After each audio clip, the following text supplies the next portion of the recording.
historically, we've had gatherings where we invite members of the Muslim community and members of our elected officials. Mayor Goldring, I see Karina here, and I know Pam's coming a bit later, and I think I saw Eleanor walking around somewhere earlier. So every year we try to gather and during Ramadan and have this event. And we're lucky and fortunate, and as we know, God is the best of planners. Islamic Relief was also having an event on the same day we were thinking of, so we thought we'd bring these two events together. And so, mashallah, we're having a blessed gathering right now.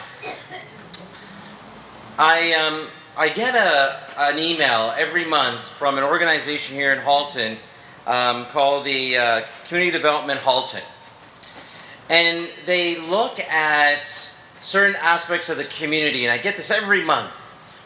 So 2 days ago, I get this email from them, and it's a look at the foreign and Canadian-born visible minority population in Halton.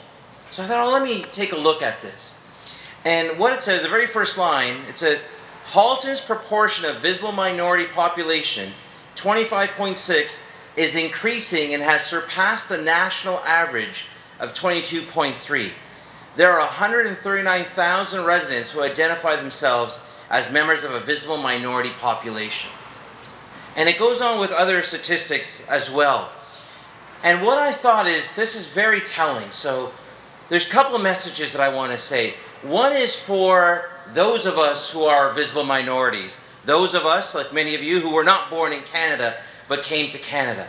We have a role and responsibility to be engaged, to be integrated, and to be active citizens to ensure that the cities that we live in are more prosperous, more pluralistic, and more inclusive. So we have an obligation to do that. But a message also for those of us who have positions of power, who are either mayors or members of provincial or federal parliament or even members of the region.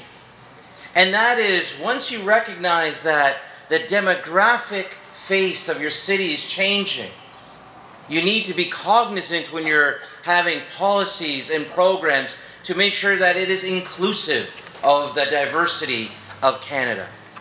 And it's funny because when I look at the Halton numbers, the truth is that the diversity is really in three major cities. It's in Burlington, it's in Oakville, and it's in Milton.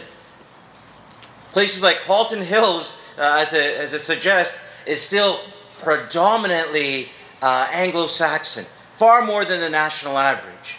So if you take the small number, only like something like 2% out of Halton, and you just take those three cities, Burlington, Oakville, and Milton, the proportion of the population that's visible minorities is close to 35%. And so this evening, tonight, is an opportunity for us to speak to one another, to reconnect with one another, and to remind one another, one, we have to get more and more engaged and involved in our communities, and two, for those of us who are in positions of power, to ensure that we're being as inclusive as possible. So thank you very much for coming out tonight. Thank you very much for listening to me, and I hope that we have an opportunity to reconnect later on tonight. Thank you. Assalamu alaikum.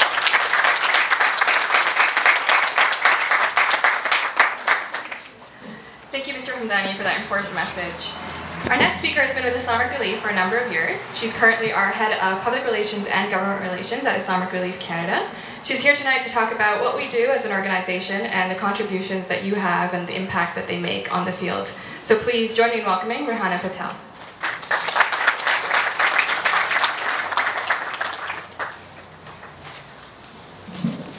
All right, assalamu alaikum everyone, and good evening. So on behalf of the entire team here at Islamic Relief Canada, I want to welcome you here this evening. This is the first year that we're actually having an open house in Ramadan. And you know, we've actually been in the Burlington community for almost 10 years now, but this year we wanted to do something a little different, and we wanted to open our doors to you, our neighbors, our friends, and the entire Halton community. Because we wanted to share a little bit about the work that we do around the world and tell you a little bit about ourselves, but we also wanted to get to know you a little bit more better and the work that you're also doing in your community.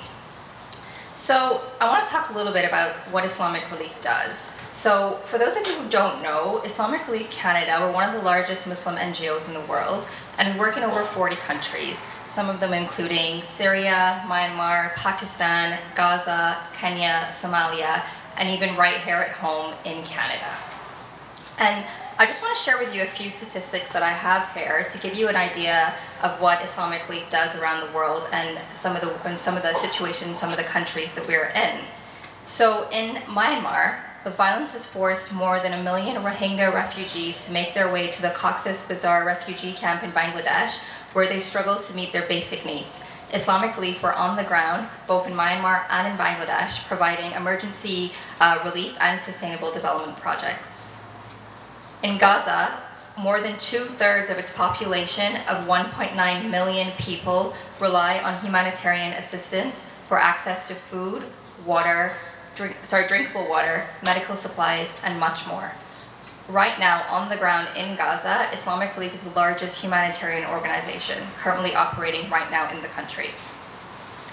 In Somalia, 43% of the population lives on less than $1 US a day, and 1 in 15 children are severely malnourished. Islamic Relief, we've been on the ground in Somalia since 2006 and have helped hundreds and thousands of individuals through programs focused mainly on food security, as well as access to medical services and clean water. And even right here at home, I just want to bring it back down because we are in Canada.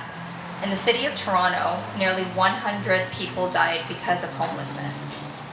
In Canada, an estimated 235,000 Canadians experience homelessness at any point during the year.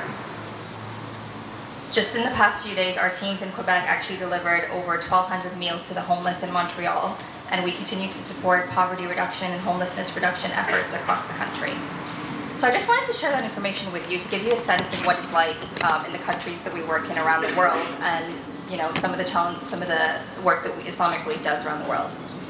But I want to end off by saying that Ramadan, while we remember those that are less fortunate than us, it's also about building relationships with our neighbors, our friends, and striving to be the best possible version of ourselves that we can be.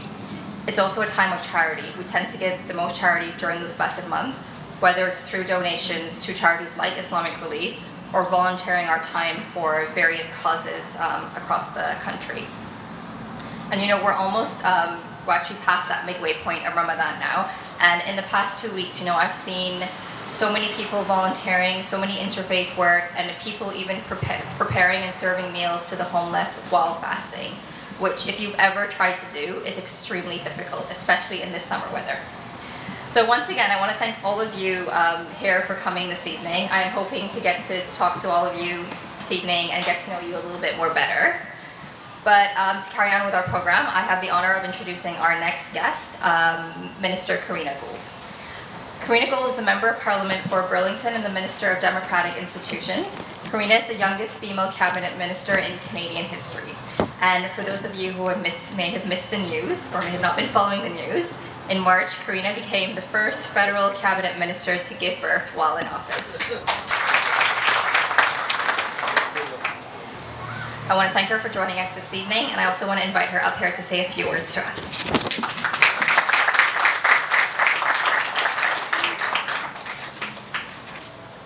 Assalamu alaikum. And I apologize, I didn't bring my son. That seems to be the main interest in me these days, is your baby here? No, he's sleeping, apologies. I want to wish the Burlington Muslim community and Muslims across Canada a blessed Ramadan. Ramadan is a time for deep spirituality and introspection.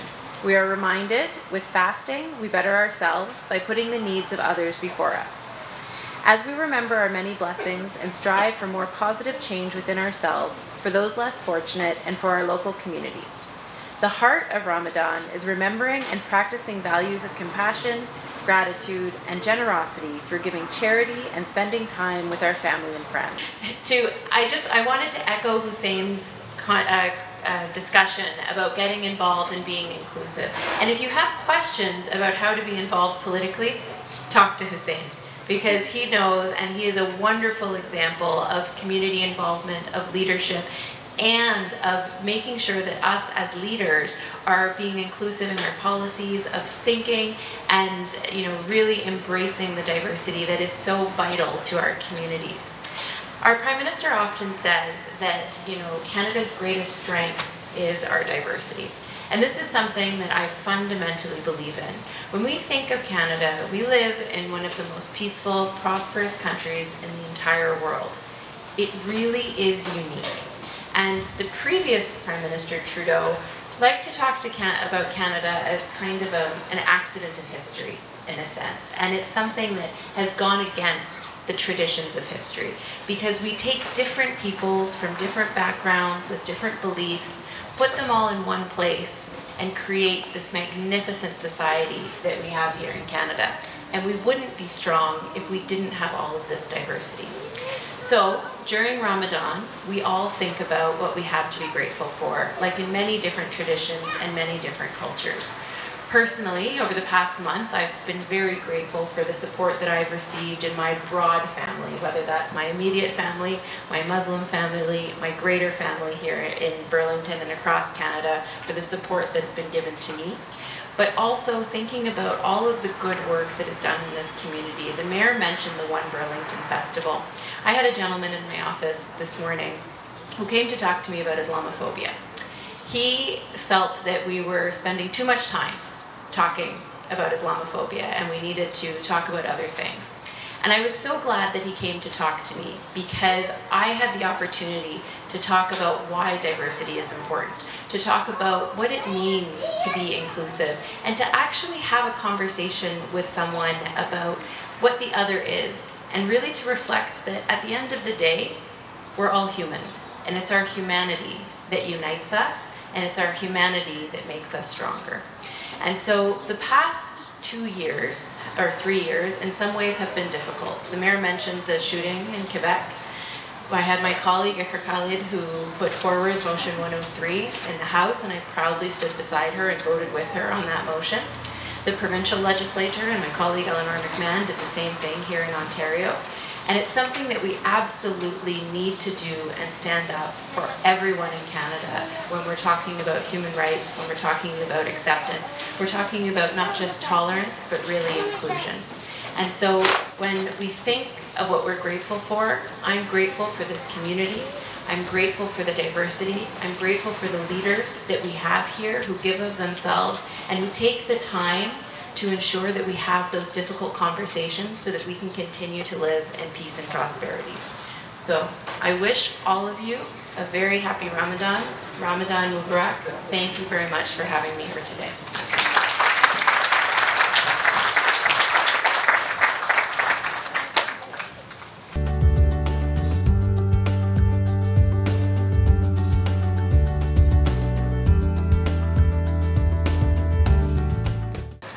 Thank you, Minister Gold, for those warm words. I do apologize for the people at the back. We realize that you haven't been able to hear, so I just want to request all the next speakers to speak more loudly into the microphone, I guess. Before I move on, I would like to acknowledge the candidates in the provincial election who are here with us today. From the Burlington riding, we have our current MPP and Liberal candidate, Eleanor McMahon, as well as the NDP candidate, Andrew Drummond. From the Oakville North Burlington riding, we have NDP candidate Saima Zahidi. And the Liberal candidate Alvin Tejo. Thank you all so much for joining us tonight. Our next speaker was supposed to be Imam Khalid Latif. He is still going to be here, he's just running a little late. So he'll be speaking after we've broken our fast, inshallah. So next I'd like to invite Mahmoud Qasim. He's our Head of Fund Development here at Islamic Relief Canada. He's been in the humanitarian sector for a number of years. He's also visited the field with Islamic Relief many times and can attest to our work on the ground. So he's here to talk about how your contributions tonight can help save a life. Please join me in welcoming Mahmoud Qasim.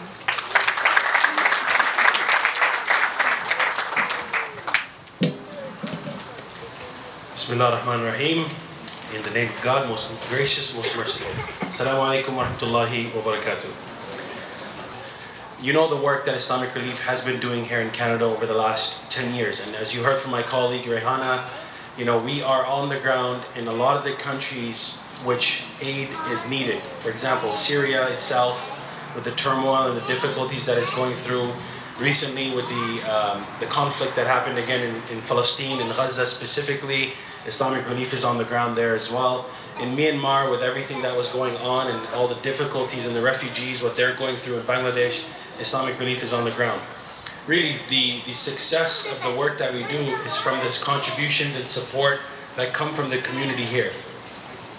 We are just a vehicle, we're just a relief agency here, a vehicle to take the contributions that you make to Islamic Relief, and those contributions and then are forwarded to, I think he wants me to move closer to the mic. My mic. All right, perfect, no problem. So really for us, getting contributions and support from community here really goes far. And I want to share a personal experience. In 2 different countries, in 2 different settings where I went to, one was Kashmir, and I'll share a story from there, and another was East Africa famine when we went to Somalia. And I'll share 2 different stories with you so you can understand the impact of your work in different contexts. East Africa famine, people are in desperate need of just the basic necessities of food and water. And you hear stories of mothers and their families traveling up to hundreds of kilometers over days on foot to try and get access to water. And myself and one of my colleagues, Ali, when we went there to provide some aid as well as monitor and evaluate, because one of the responsibilities is not just to give the money, but it's also to make sure that the money is being spent in the best way possible to provide the maximum sort of benefit to those individuals who need it most. And we met with one mother. She was an elderly mother who had, children that were also teenagers and some young ones. One of them she was carrying. And we asked her, what was the terrain and what did you go through to get to this place? And she explained her story of walking for almost a week to get to knowing that there's a place where food aid is being provided closer to the city. And she walked this distance to come to it. And the next day when we told her, look, the food, this is the day we're doing the distribution, make sure you're here. She came, and when she received this food for an entire month, a package for an entire month, she raised her hands to the sky and she started praying. She started making a supplication and making prayer, and we could hear this, and then the brother that was with us, he was translating for us, that she's raising her hands and she's saying prayers for those who gave, that she's able to have this meal. So those who gave are people like yourselves, people who are sitting here, who come and say, you know what, we want to support this work. We have an obligation, which is our zakat, that we have to cleanse, we have to give. But really, once that individual received it, the power, the dua that they were making, the supplication that they were making, it was just beautiful to see that, subhanAllah, individuals here are benefiting from prayers of those you have never met, prayers of those you have never seen. And it's really a heart-touching moment to have those kind of supplications and prayers being made, and we were able to share that with some of the individuals here. And really it was a touching moment for myself to see that even though they need this and they're really benefiting from this, on their mind, what they can think of is making supplications for people who are contributing and providing this aid. So that was a very heart-touching story, even in the most desperate of needs, which was famine, no access to water or food. Secondly, there's a complete contrast of Kashmir. I went to Kashmir. For those of you who know, in 2005, there was a very strong earthquake which pretty much demolished the entire region. And Islamic Relief was there back then to provide emergency aid. 10 years forward, 13 years later, I went in 2005 with another agency to provide humanitarian aid and to help with emergency support. But then to go back again 13 years later and to see the work that was being done was completely mind-blowing, because it's all about sustainable development and sustainable solutions, so that these individuals who went through so much hardship 13 years back, where entire villages were wiped out, and when we were driving, the locals were saying there used to be a village of 13 houses here, there used to be a village of 50 houses here, there used to be a village of 25 houses here, and all you see now is just landslides of everything just covered. But now, we went there and we saw something completely different. Over the last 13 years, Islamic Relief has been working with the community locally to get them back on their feet, And the zakat and the contributions you provided was able to establish some really life-changing program. But really, the message that I want to leave you guys with is you have the power to save lives. And I know we write this as a caption and sometimes we overlook it. But really, the true meaning and the depth of this is very, very, very powerful. By just feeding someone, to take them out of giving them that nourishment, is really something that can give them that next push to continue going to school, to make sure they don't have to leave school and continue getting their education and break that cycle of poverty. So inshallah, there will be a time where we don't have to have the needs of organizations like this, like ours, because we are here to provide and continue providing for those who are in need. But we pray inshallah that donors like yourselves, a community like yourself, will continue supporting, continue giving in this blessed time of Ramadan. And if you have any questions about our programs and how you can contribute, not just monetarily, but also with your time, your valuable time, we are always looking for people to get involved, inshallah, God willing, from all communities, all walks of life. We are totally open to having everybody participate in the work that we do. Inshallah, with that I'll conclude and hand it over back to Yusra. Thank you so much for your attention. Subhanakallahumma wa bihamdik. Ashhadu an la ilaha illa ant. Astaghfiruka wa atubu ilaik. Assalamu alaikum.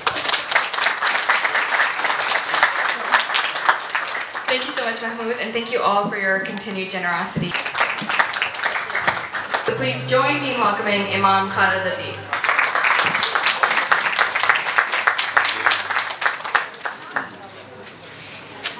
Assalamu alaikum wa rahmatullah.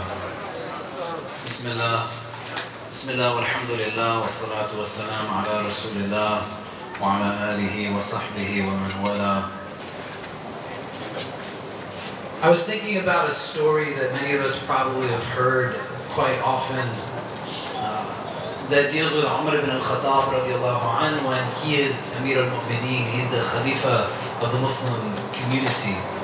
And there's a famine that hits very hard at that time, and Umar radiallahu anhu takes it upon himself as Amir al-Mu'mineen to go into the streets and see what the situation is of the community.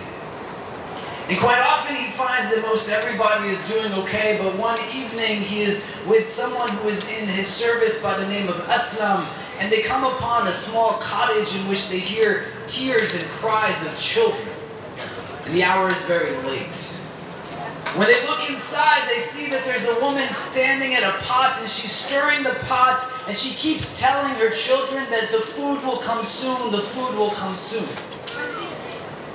And after some time passes, Umar ibn al-Khattab inquires as to what's happening, and he is shown that in the pot that there is no food but just some rocks, some pebbles, and some water. And the mother says that I am feigning this act so that they might tire themselves out from their cries and fall asleep, not noticing the emptiness of their stomachs.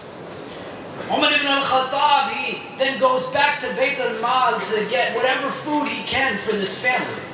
And Aslam says to him that let me at least carry some of it, but Umar says that no, I'm going to take it to these people.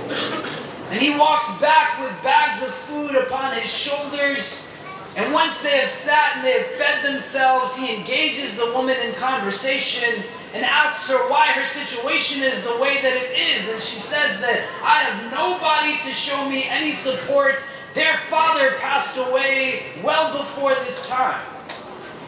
And not knowing that she is speaking to Umar ibn al-Khattab, he takes advantage of the opportunity and says to her, well, why don't you bring your case in front of the Khalifa? And she says, I have some dignity, that I'm not going to go and engage him in that way and plead to him to provide for me in this manner. But she also says that it is not my responsibility to make him aware of my situation. But as he is in charge and responsible for service to all of us, it is his responsibility to know what it is that we are going through. And Umar ibn al-Khattab, he responds by crying and saying that everybody is more knowledgeable than Umar is. But why it was wrestling in my head was the idea of responsibility and accountability towards others. That when we sit in the confines of beautiful people and beautiful gatherings in a beautiful month, that may Allah accept it from all of us, it's not the responsibility of the hungry to tell us that they're hungry. Nor is it the responsibility of those who have no homes to say to us that we don't have homes. It's not the responsibility of a refugee to come and stand in front of us and say, by the way, I exist. Nor is it the responsibility of somebody who is dealing with conflict, the realities of tyranny in its utmost of forms. People who live in occupation, people who live in famine and drought, people who live day in and day out in struggle, they're not supposed to bear on their shoulders the burdens of telling us that they are actually in existence. But we're supposed to know. We've been able to experience half a month of Ramadan. May Allah make it a means of benefit for us in all of our days in this world, and a means of gain for us in the world beyond this one. But appealing to you as men and women who are in a space of barakah, I want to think about why and how it is that we see things and how it is that we at times don't see other things. How it is that we potentially overlook so much, and where it is that we're taking our cues from. As Muslims, we're meant to be people who aspire towards beauty. People who seek to not just gain, but also give with real love. To have aspirations that allow for us to see the relationship between externals and internals. And to then catalyze into this world deeds and actions, decisions rooted in those values of beauty, excellence, love, compassion, and mercy. And when we have the privilege of being able to share space with the likes of a group such as Islamic Relief USA, or Canada, sorry, I'm still stuck in the place that I am. You want to then think about how those things factor in within you. In our tradition, we have a genre that is apocalyptic. It is eschatological, narrations that deal with the end of time. And one of the characters that we're taught about in those narrations is the Dajjal. May Allah protect us from him. Here's some crazy party coming on. Amazing. Of the descriptions of Dajjal that were given, one of the descriptions that were given is that he is one-eyed. That literally he has just one eye on his face. But the Quran, when it speaks about us in Surah Al-Balad, it says that we have two eyes. That we not make him with two eyes. And on a literal level, we understand this to be a physical characteristic of Dajjal. But on a more esoteric level, what we understand is that as the end of time approaches, and we have advancements of all kinds, technology is unlike anything else. The means of communication is unlike anything else. Our ability to be connected and interconnected is unlike anything else. But with all of these advancements, we become one-eyed in the sense that we lose our depth of perception and perspective. That when the Quran speaks of two eyes, it's not just the two eyes that are on our faces, but an eye that enables us to see the outer as well as the inner. And the idea with Dajjal being a one-eyed being is that he can only see in one direction, either externally or internally, and that's problematic. You want to be able to see in both frames. So what does it look like when I see somebody who doesn't have the skin color that I have? What does it look like when I see somebody who doesn't have as much wealth as I do? How many individuals do I not even see? And they come in front of me literally every day. Their stories are given to me, their narratives surround me, but I still see with a myopic lens and perspective. I had the blessing of being able to go with Islamic Relief to Bangladesh after they opened their border with Myanmar. And when I went to those camps early on, there were 500,000 refugees that had crossed the border in just days and weeks. And now there's close to 1 million refugees that are there in Bangladesh right now as we speak. The monsoon seasons are coming, and if any of you are from Bangladesh or have been to that part of the world, the rain does not fall the way the rain falls here, but it's falling in a hectic manner on land that is country, it is going to ravage these people. And what they have fled from is nothing less than ethnic cleansing and genocide.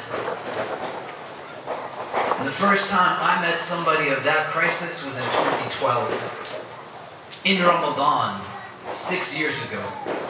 Where at our Islamic Center at New York University, I heard a woman who was crying very deeply, but her tears weren't tears of somebody who would be spiritually motivated, as many are in the late nights of Ramadan. But these were tears of pain, man. And so I went to ask her how she was doing. And she said that in my village, we had 14 people who had memorized Quran. And the Rakhine army and Buddhist mobs came and burned alive 12 of them. She said the 2 who are left, who have memorized the Quran, they don't read out loud anymore. She said it's been so long since I've heard the recitation of the Quran in this way.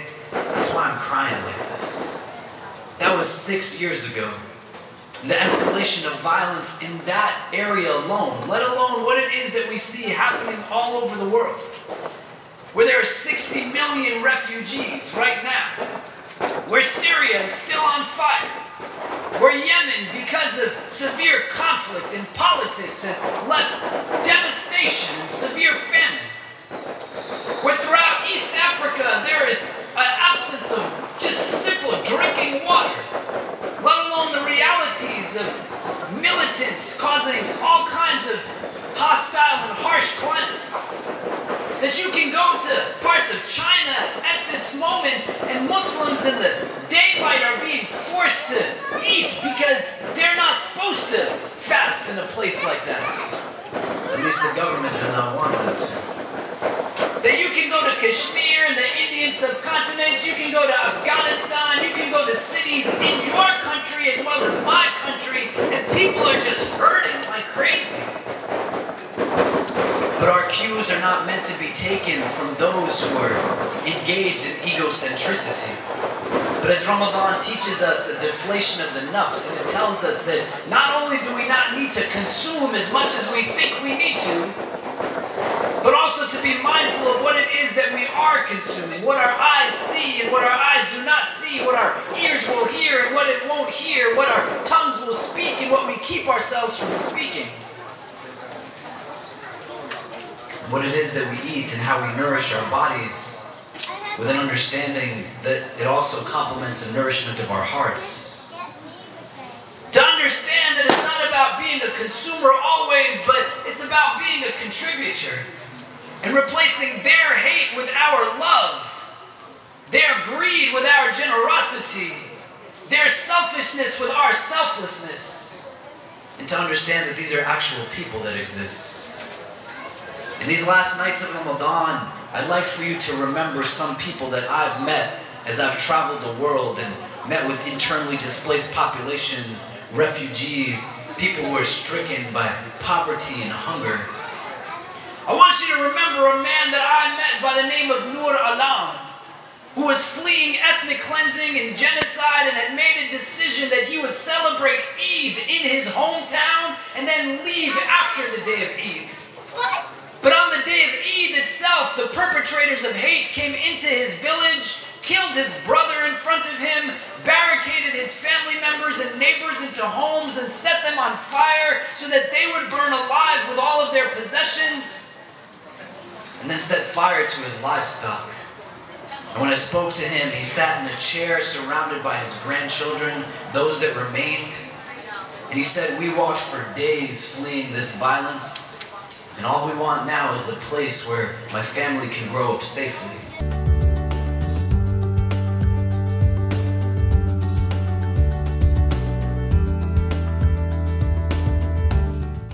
I want you to remember Asiya Khatoon, who I met when she was 9 months pregnant.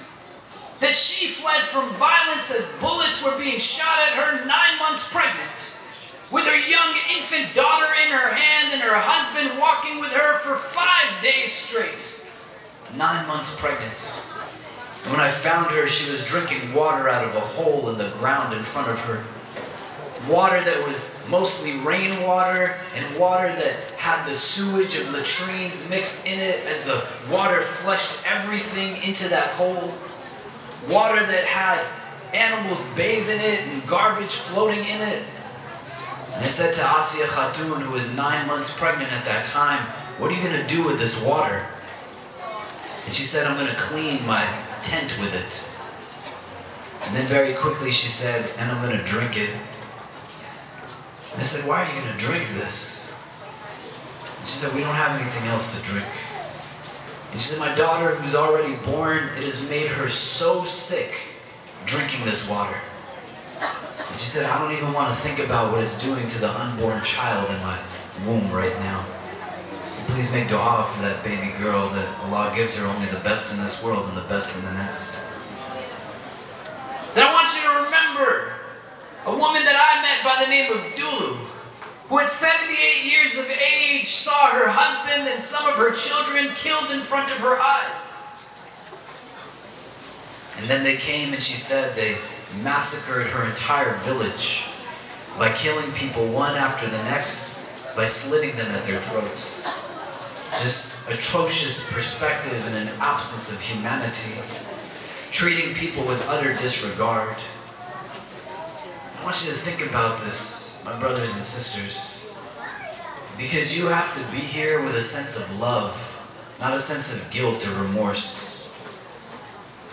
Because with all of these people, ultimately, Allah Azza wa Jal will care for them in this world and in the next. But you gotta ask yourself, man, what does it say of our hearts when we know that they exist, but we don't do what it is that we can for them and by them? That you might have to change your lifestyle a little bit. It might mean you have to eat a little bit less or not take as many trips and vacations, change the style of clothes that you wear, or drive a car that's a little less luxurious. And I don't even think the acquisition of wealth is a problem. Because in order for you to give money, you have to have money to give in the first place.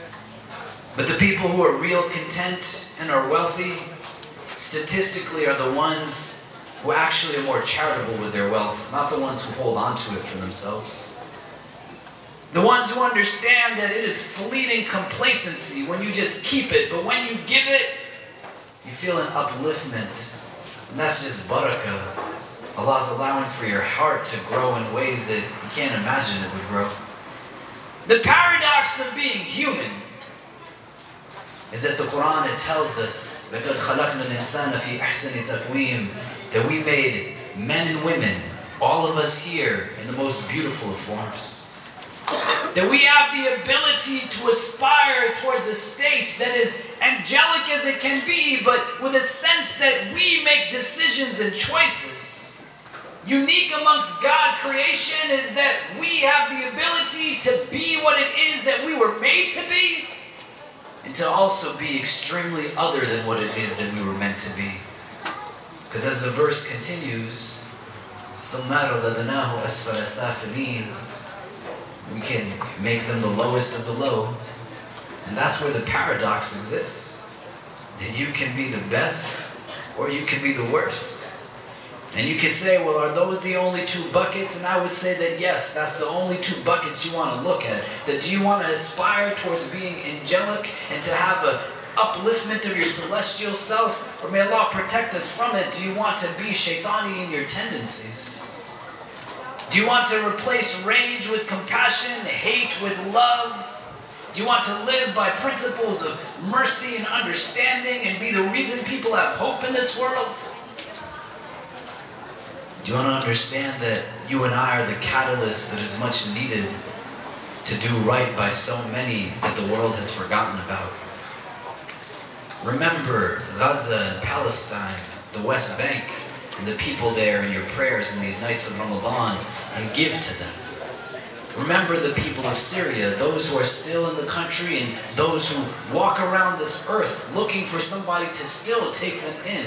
May Allah make things easy for them. Remember the people of Yemen, and don't get lost in narratives that are polemical or to justify things through rhetoric and discourse that is just us talking and having opinions on everything, because you are justifying why people are being massacred. Remember the people of Africa, where right now in the world, in Libya, there are African men and women who are still being sold at slave auctions. Remember the children who make up the majority of refugees in the world. And when you are a child that has no adult looking after you, you're going to be forced into labor.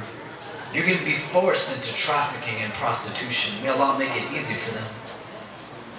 Remember the people of lands that have been forgotten. But remember them with real love. And allow for yourself to understand that whatever you give, you're going to gain a lot more than that. I have a student, and I'll end with this, who I saw at our center, teenager, after Ramadan a couple of years ago, and she wasn't eating so much food. And I got worried and I said that, are you doing okay? Did your father lose his job? Are you in a financial situation where we can help? And she said, no, I'm okay. I said, then why aren't you eating anything? And she said that, didn't you tell us that the Prophet ﷺ told us that food for one is enough for two and food for two is enough for four? I said, yes. And she said that in these last days, where all I'm eating is maybe a banana here or a bagel there, I've been eating all of my meals with my brothers and sisters in Palestine. That everything that I don't feed myself with, I'm in turn sending to them so that they can be fed with it. I've been on the ground with Islamic Relief.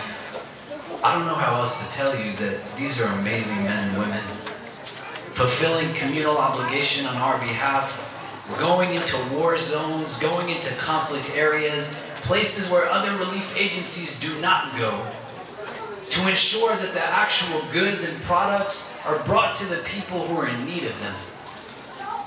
And so if you've already given, and I think I missed that part because I was asleep in the airport, make sure you give again. Because it's not about giving to your satisfaction. It's about being in a space where you understand that once you feel real love, man, you can't ever be satisfied. And once you feel that taste of contentment that comes from giving with love, you're going to want to keep giving and keep giving and keep giving. So the privilege that we're afforded to partake in it tonight, ensure that you do that much more tomorrow, that you go out and you be an ambassador on behalf of this organization, that you continue to support and be a means of benefit for men and women who you might not ever meet, but their names will be written in your book. Can you imagine that a mother will stand on your behalf and say to Allah that because of that servant of yours, my child was able to live more? I've looked at mothers in their eyes, man, in parts of this world, who have tried to give me their babies when they find out I'm from America. And they say to me that if you do not take my child, either I will die in the coming week or she will die in the coming week because I will not be here to look after her. And if I see her die in front of my eyes, then it would be a second death that I'm just waiting for after that. Those are the type of people who the world has forgotten. You got to remember who your teachers are and not be motivated by principles of ego, capitalistic desire, a fundamental complacency that is the satisfaction of the nafs, but live through your heart and see with your heart in pursuit of nothing less than real beauty and real love, and have the boldness and audacity in these nights to ask of your Creator to make you somebody who only does that which is good. To remove from your pathway distractions that keep you from it, and enable you to be a continued source of benefit for His creation. May Allah subhanahu wa ta'ala guide us and protect us. May He bless us with knowledge that benefits us. May He bless us with the tawfiq to understand and implement that knowledge into our daily lives. And may He guide and bless us all. Wallahu ta'ala alam wa billahi tawfiq. Wassalamu alaikum wa rahmatullahi ta'ala wa barakatuh.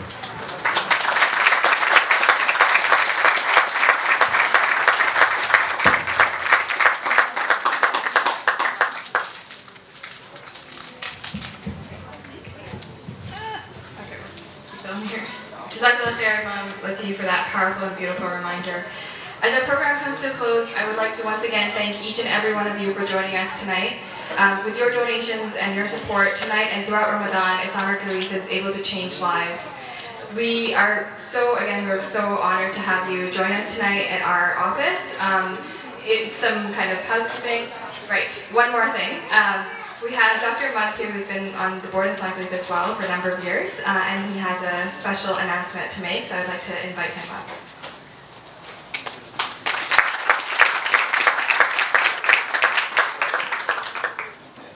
Assalamu alaikum. Alhamdulillah, wa salatu wa salam ala Rasulullah. It is my pleasure to be with the donors and volunteers and the staff of Islamic Relief. And I just would like to go back in history when we started Islamic Relief Canada over 10 years ago in a very small room rented just in front of McMaster University in Hamilton with only a couple of volunteers.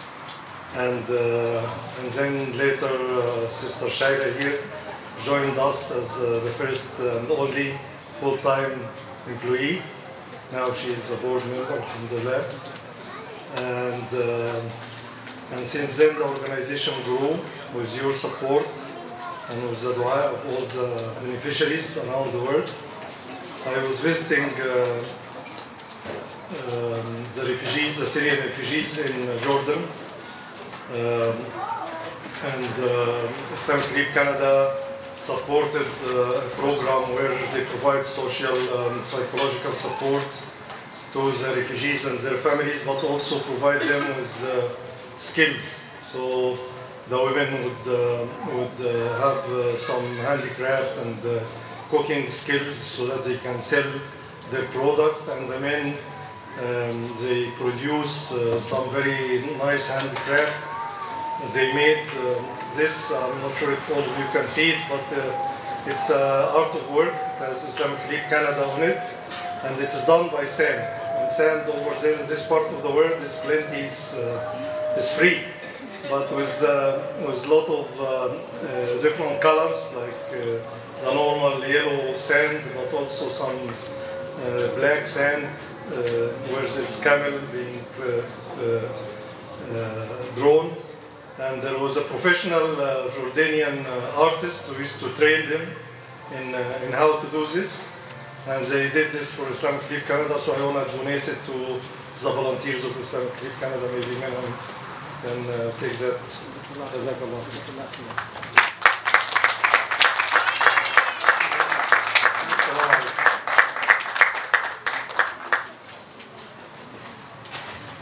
Thank you, Dr. Monk, for that beautiful presentation.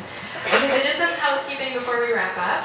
We do have our donation table at the back, and you can, if you still want to donate, one of our volunteers or staff members will be able to help you. Again, thank you so much for coming out and supporting us, and we're really honored to have you here.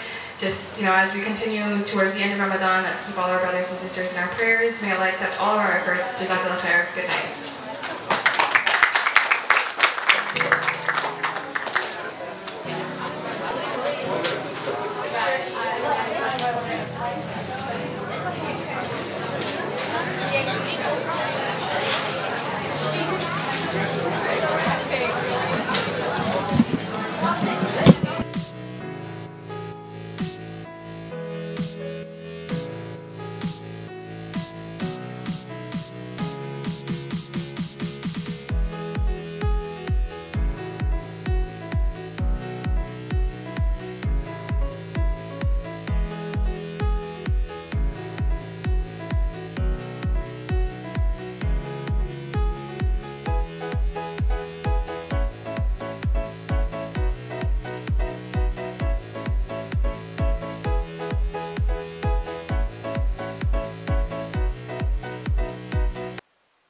So Islamic Relief Canada, we're one of the largest Muslim NGOs right now in Canada, and we've been, our head office is based in Burlington. We've been around in Burlington for about 10 years now, and we wanted to do something a little different this year, so we decided to open our doors to the Burlington community, the Halton community, our neighbors, our friends, and for them to come and see what Ramadan is all about, open a fast with us. Yeah. to come to see what Ramadan is all about, to open fast with us and to share a meal.